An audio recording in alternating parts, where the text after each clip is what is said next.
Kiembote kwa nane Kongo. Kiembote kunzaya mvimba. Kuna nzaya mvimba luni nangeno. Anane Kongo. Nakala kakavu mwana ne Kongo. Kiembote kiyako. Endio yo bagide mpope wunu. Itoyu ne Kongo. Toyu ne Kongo. Indiona nuni kudunati nange samu. Nalumbone mono luvuanda obake bonga uvuanda uziule matu ekuma nsamu ilunati ini mono napaika mono kilagidiko kansi diambu mbwene mono mbote epaika gena teleka ekanda nzevo wawibaiga etelekanda atwavidi vuanda kasi kaluzimba kaniko kalufila kaniko walukotange muna YouTube vana fulu kiesien lembo de bobo mambu bobele nge mambote lo sien lembo bobo like vana fulu ki mosi bobo lo ne sien lembo mambu bobele nge mambote. Há lugar aí, se você gostou daquilo que estou a dizer, você está de acordo, então aponta aí like, dizer que não, estou de acordo. Está lá um dedo, o outro para baixo, o outro para cima. Se você gostou, então aperta aí e diz que não, estou a gostar. E se você não está a gostar ou tem um conselho para dar, uma opinião, escreve. Nós vamos lendo e vamos aprender, porque aquilo que estou a fazer é troca de opinião, mas eu quero confirmar sempre que eu saio, estou a falar, a dizer uma coisa certa, não estou a inventar, mas estou a falar da verdade. Se não conseguir trazer a verdade, dá só um tempão, vocês vão ver a verdade. Ser humano é complicado. Os que estão incluindo na coisa, na história que estou a contar, não vão gostar. E farão tudo para tapar a verdade. Mas, infelizmente, a verdade sempre triunfará. Só que na lobby, nazo kosa makambote, me nazali ko loba ya solo bande konanga. Soki bomoni nga na bimi, likambo esalami ya solo, daki na yebisa bino. To, nazana toli na pesa. Ngai nazali toyune Kongo, ndeke oyo, azakala likolo, amonaka makambo na se obino ni bomoni te. To ye ayoki. Bino msana kati ndako bozako bongo bobo mutu ngana yoki bino na keiko yebisa mutu wana. Soki bango babimi baina munduki te tangu mususu baina ni po batala nanu yo. Oko passer journée mu kolonini po baya ko boma yo.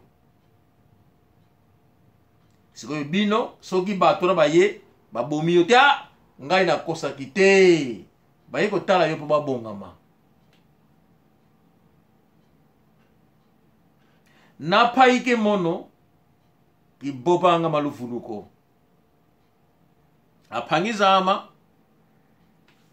nzole sasu le fioti ediambu die entete tsuni mukulu kamba ngini nangavo mono na paika nangize baba na dambake mbobo mono na pove diambu kinuini kikewa kopo ndakidi muno mutwa yani kutu ewunu didi fulu kidi sekabuni maladi mala malao kawako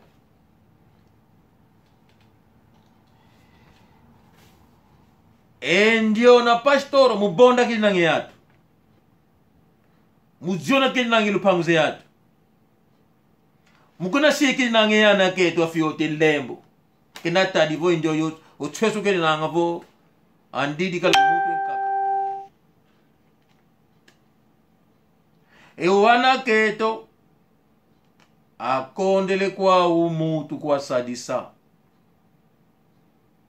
e wamono musipata ngidi nanga ezozo bazi pastor to mone bobe na kuna nima kumalandwa akonda kwa wembobo kizeko voku na nzole kange yao maketo ya keto zao boba boba nga kizeko voku na zinzo zao waketo bota ngimbati kizeko kansi muna meso makamalando waketo eni na muna meso makamalando ka boba kale ni boba ko e kamalando naka dietiti ko kufite monavo anka ka monavo atimune ulu aswama e kuma kamalanda fuemine diamu die pasi to kulukamba vo akala atu asikila e wapi nanga vo pastor akalangi kamalandwa e lumuke unu nga tama bai ka vo ile kambelo yalo vo e ndio mudi ya hii mamu kato banga kazi kato lenda mo banga ko kazi apangiza ama e to tu kotele kale kufinda e mbwa unange ngunga balaka mukana babike nange bulu kufinda eto tusidi kumbazi enkele mumo kezozo bulu baika sika to kwa sika e o pato dile bagi mosi ye kamalandwa kasala ko kile kuna ko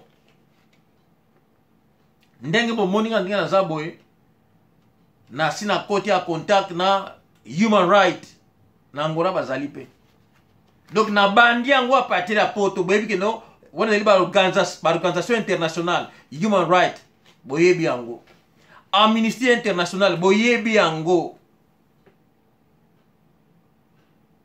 nazo komela ba Nations Unies donc bako yebi sa président de la République bako yebi sa ye akopia ordre bakende ko kamata kamalandwa lokola kamalandwa zali mutu ya empela malamu tu sabe mindele parce que c'est o povo governo são consciente de ver uma pessoa a fazer tantos crimes nas meninas. Então o governo não vai esperar que eu, que estou fora, para abrir a boca. E agora, qual é o meu interesse naquilo que está acontecendo em Angola, naquela igreja? Eu nunca fiz parte daquela igreja. Nem conheço ninguém naquela igreja. Vê lá a esposa do senhor Kamalandwa. Estado ela está agora. A pobre mulher que até a mãe das filhas, das crianças dele, ele não sente pena da senhora. E membro da igreja, vocês não querem falar? É triste. Senhor Kamalandwa, Guaicamba, ambuta kamonoko, ambuta bobo, entete tsuni, kuntwa uzitilanga.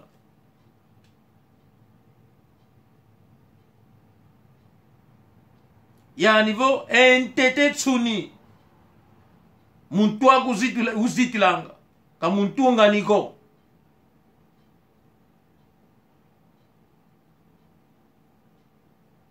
Entete tsuni enge navanga ntete tsuni ngeze kwa kuboya intete tsuni kaunazita ko kasi tsumizini nange mukati muntu akuzitilange ntete tsuni kamuntonga niko enge Kamalandwa enge koki nzenze uninange ngeye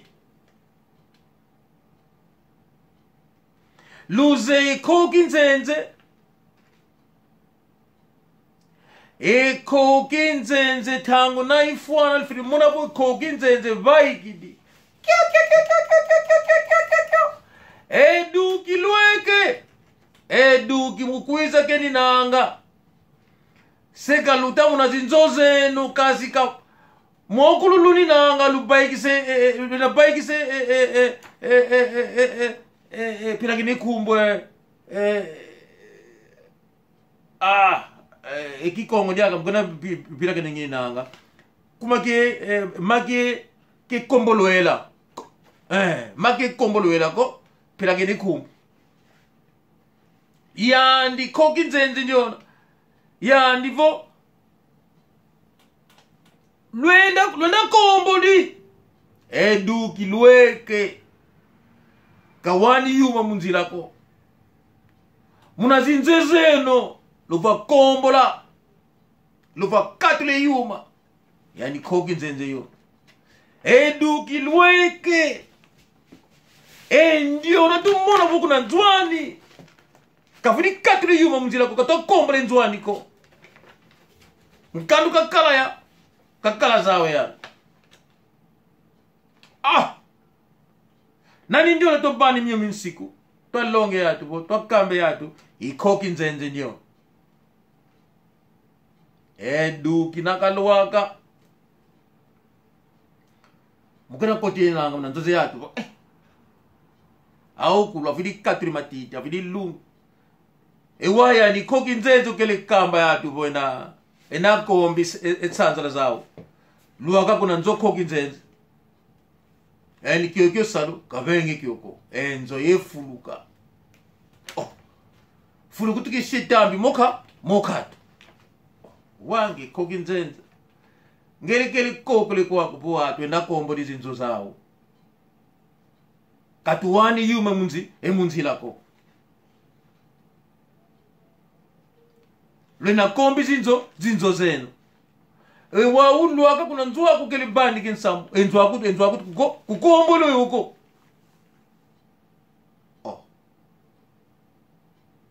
Momo imambo wapangizama Eko kinzenze Mankaka kabobanga Mankaka kabanga nge yani Eko kinzenze ndiyo Koki nzenze ikamalandwa Yandi kuna nzonza mitaunga longa ngabo enu Kiweko ngeye Uni na ngabo membro igreja Wele sope mwana kena nga musi igreja ko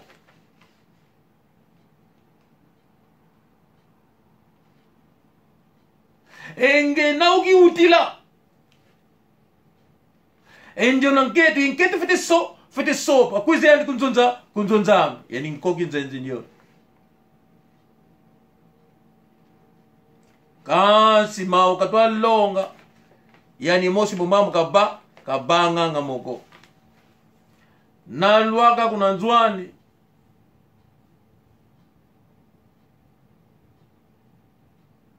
Enzo yefuluka yemambi Wangi koki nzenze to bani kilongi kumbazi Enge momambu kibanga nga mukukuma nga ki Kinga nze koki nzenze Fuke mbika kalanga zao Kamalandwa Kuna nzwani kazingi lange yani Kuna redu shao Kuna kave Kuna fuluka bangi lange sana Une fulumuka mukati Kasi yani mkuna kokile nanga Kuna tinzo zeno Kalukani yefulu kuswe kamuko Mwana mkende mkiola kene nanga Kaluta niko Kasi yandi Kuna kabangi lange sana Yefulu Kuna siyana yenga nile Enlembo Kamalando ndiyo Kamalando kuna fuluka sari lange Uneka ye kamera Kamalandwa Wau mono na koko labo Yano to bunine mambo Kamalandwa Unakuwa kwe mavela ko Kasi mkwena kikwangi uninanga Kamalandwa Nge mutu kondre kwa kumavela kuntu. Dia mutoki kwa ngira nga ki. Kamalandwa. Mono kuputu. Mono musuko ni kwenda nge kuputu. Kamalandwa. Pangetu luzolo João Paulo. Kata mona nako. Kata monika ko. Kuma kuna window kinge okale nini.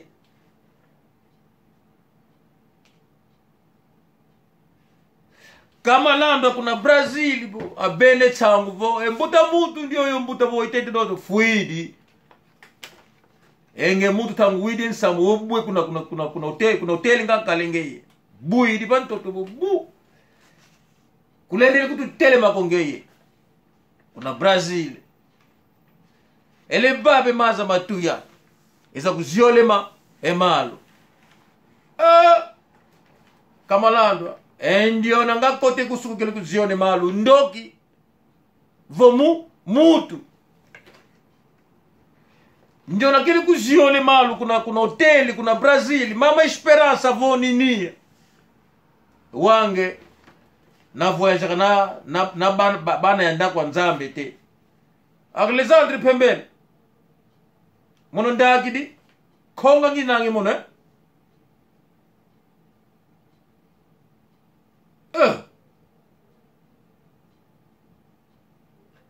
Steve Massia.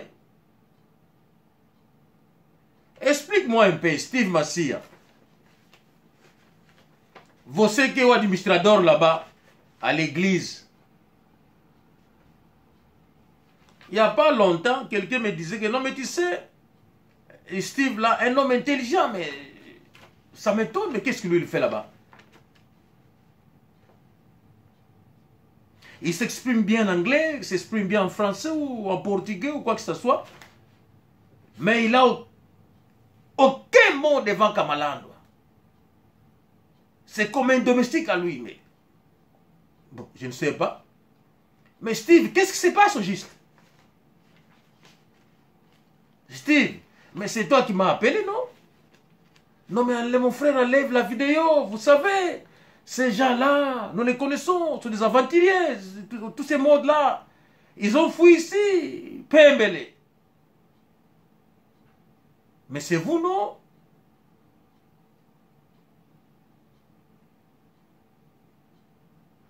Mais Steve, on m'a envoyé des messages, tu as écrit.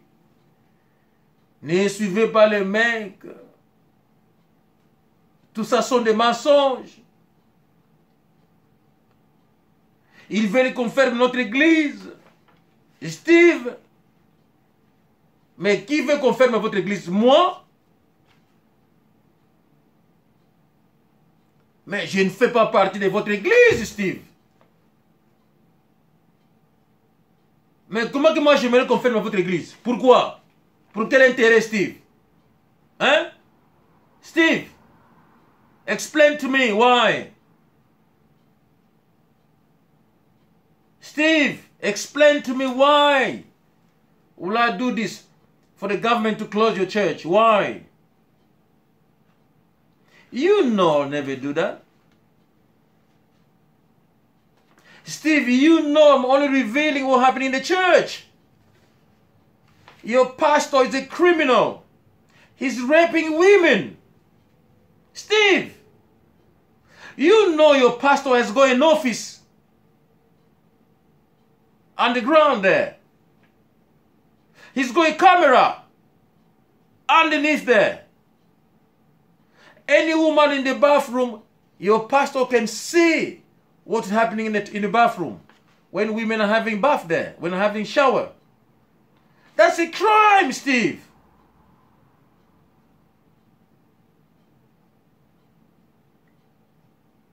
Steve Massia, Pembele. You know what I'm saying is the truth. It's a crime. Those people have no voice. You know it, Steve. Stand up, Steve. Do something. Help the girls. Steve, Gloria, Eliezer, I understand the pastor is your dad. Do something.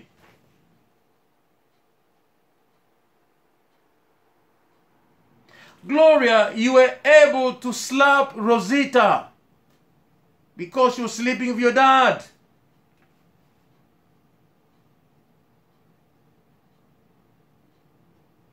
Gloria, you were able to tell your mom, I found the camera in dad's office.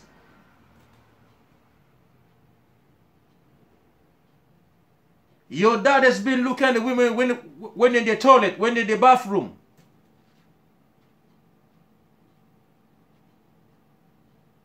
You know I'm saying the truth, Gloria. I'm sorry he's your dad, but you know I'm saying the truth. Eliezer, you know I'm saying the truth.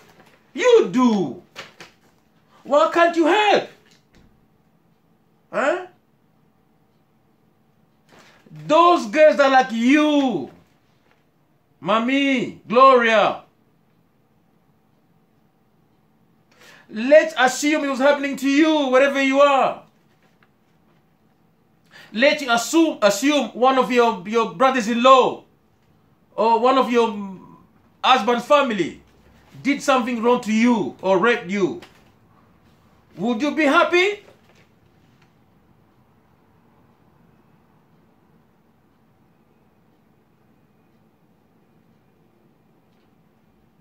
Kokanda jene Kongo, kitwa laka ko, maitwa boba makieleka.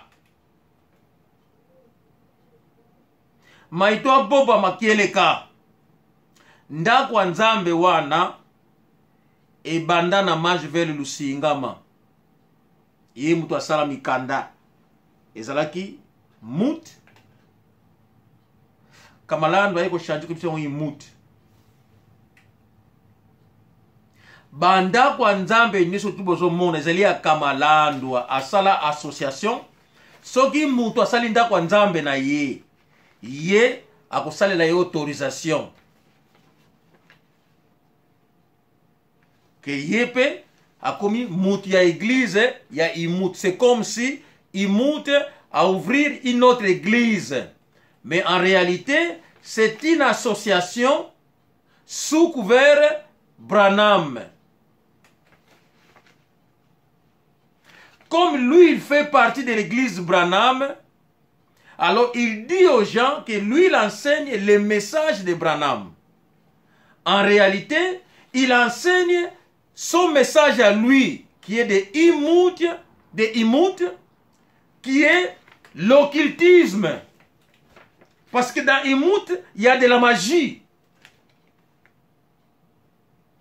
Et c'est là que vous voyez, lui, il envoûte des gens là-bas. Parce qu'il est dans un monde mystique. Alors, lorsqu'il vous fait signer les contrats, automatiquement, vous faites partie de ce club, qui est le club Imout, qui est le monde mystique de Kamalandwa.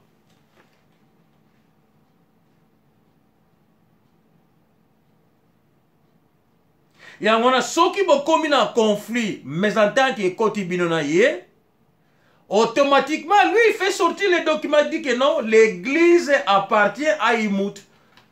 Parce que tu as signé un contrat en acceptant que l'église fait partie de Imout. Automatiquement, ça lui donne le droit de récupérer l'église au moment que l'église t'appartient ou la maison, le terrain t'appartient. C'est là que vient l'escroquerie de ce messieurs, Kamalandwa. Kamalandwa, c'est un démon incarné. Kamalandwa.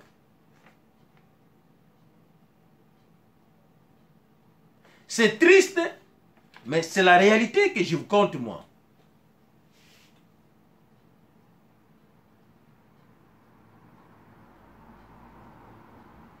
Bandeko,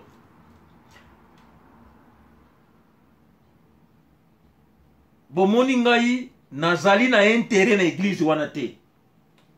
Donc tous ces pasteurs là qui m'appellent naïb bango te.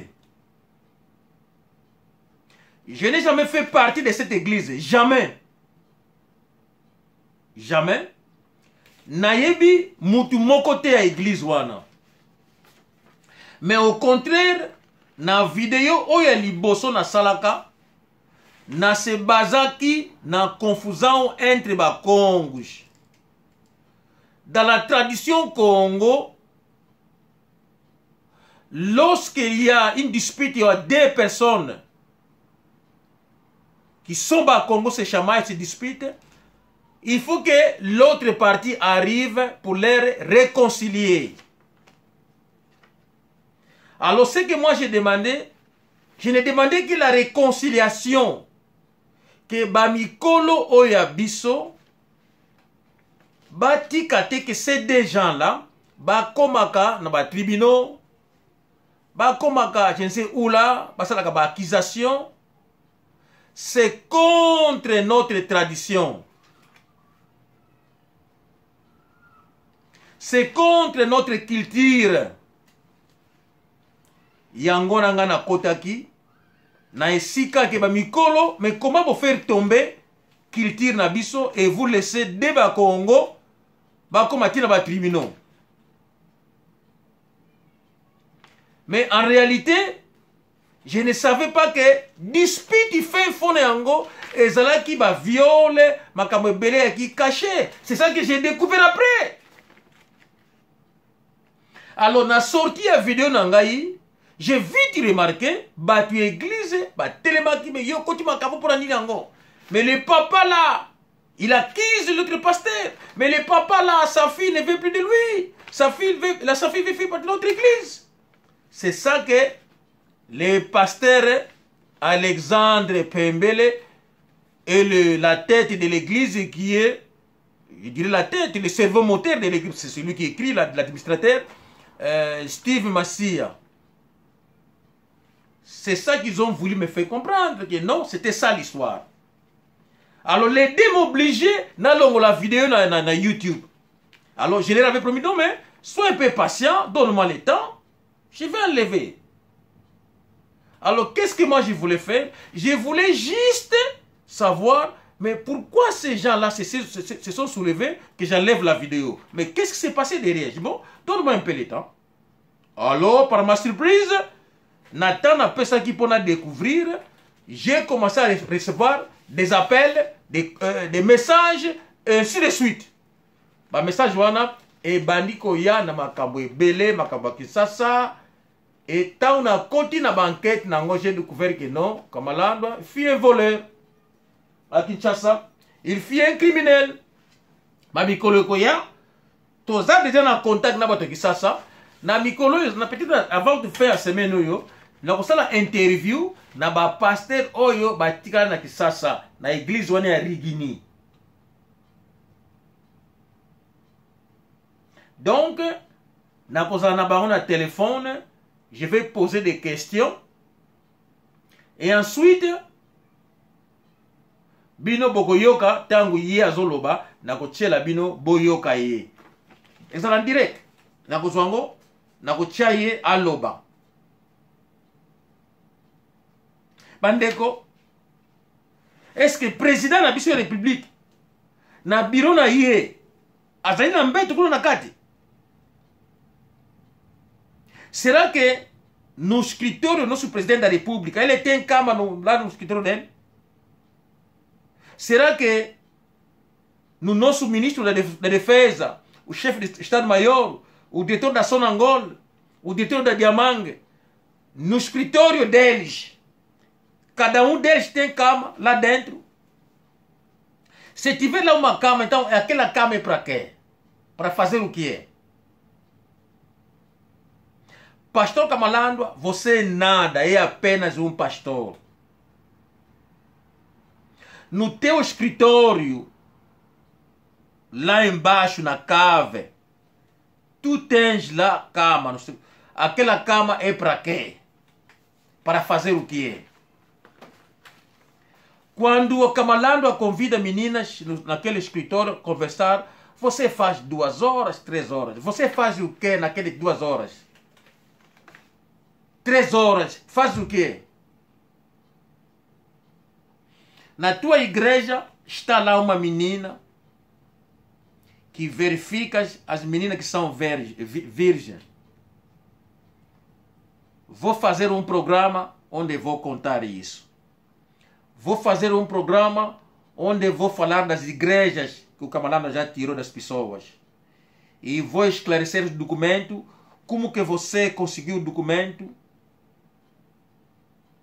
Eu gostaria de chamar a atenção do governo para ver os documentos que eles deram no Camalando.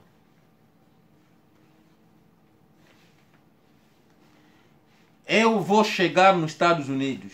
Eu vou chegar. Farei entrevista, também farei entrevista naqueles 2 filhos do Branham, William Branham, que estão vivos. Ele tem 2 filhos ainda a pregar aí. Eu vou chegar ali para entrevistar os 2. E eu vou perguntar a eles se eles têm conhecimento do Camalando. Eu vou perguntar a eles, será que é normal o pastor ter cama no escritório dele? Também vou pedir entrar no escritório dos 2 para ver se tem lá cama. Mas vou filmar, vou fazer pergunta e eu vou pedir a ele para visitar o escritório dele para ver se tem lá cama. Porque em Luanda tem cama no escritório do Camalando. Ninguém na solo baboye, Pembele, o Ibi que nós vamos solo. Richard Maswa, o Ibi que nós vamos solo. Steve Macia, o Ibi que nós vamos solo. Glória, Eliezer, vocês que são filhos do Camalando, sabem que estou a dizer a verdade. Membros da igreja que vão lá, entre o escritório, sabem que estou a dizer a verdade. Diabanza, Rosa Diabanza, sabe que estou a dizer a verdade. Você que é a secretária do Camalando, sabe que estou a dizer a verdade. Não é? Yeah. Então, para ler na sugiawa. Mais bokan sate que tolingi ta kan zame kang mate tolingi na lingi Camalando akangama. Na mabe o azo sala, il faut akangama. Até a próxima.